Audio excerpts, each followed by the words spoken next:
আপনারা দেখছেন SR24x7 news. সেরা উৎসব এবং আমরা ছোটবেলা থেকে কতদিন বাঁচবো ততদিন দুর্গা পুজো কবে আসবে এই অপেক্ষায় এবার খুব আনন্দ লাগছে যে নবমা দাদাভাইয়ের সঙ্গে সাথে আমিও যুক্ত এবং এই পরিবারের সাথে আমিও পুজোটা কাটাতে পারবো। আমরা অসাধারণ মায়ের কন্যা দেখেছি সিসি কলেজে সারা বাংলার জন্য আমিও বিশেষ তারা আকর্ষণ করছে। দারুণ লাগছে, মজা লাগছে এবং সবাই আনন্দে থাকুন, ভালো থাকুন, দুর্গাপুজোয় আনন্দ করুন, নপাড়া দাদাভাইয়ের সঙ্গে প্রতিমা দেখুন এবং সকলে ভালো থাকবেন, সুস্থ থাকুন। এতদিন দেখতে এসেছেন, এবার নিজে বিধায়ক এই অঞ্চলে। অবশ্যই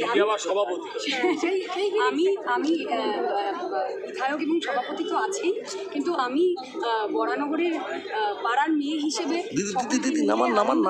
মজা করতে পারবো সেটা ভেবেই খুব ভালো লাগে, সত্যি। Thank you.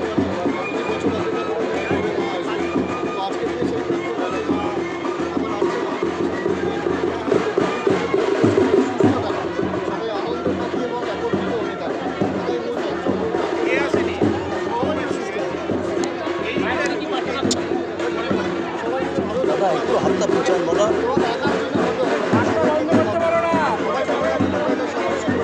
দাদা, হাতটা একটু সর্বসাধারণ যারা আনন্দ পায়, পবিত্রতার মধ্যে দিয়ে পুজো উৎসবকে অতিবাহিত করুক, মা সকলের মঙ্গল করুক, সুন্দর করুক। মায়ের কাছে প্রার্থনা করব, অশুভ শক্তির বিনাশ হোক, শুভ শক্তির উন্মেষ হোক।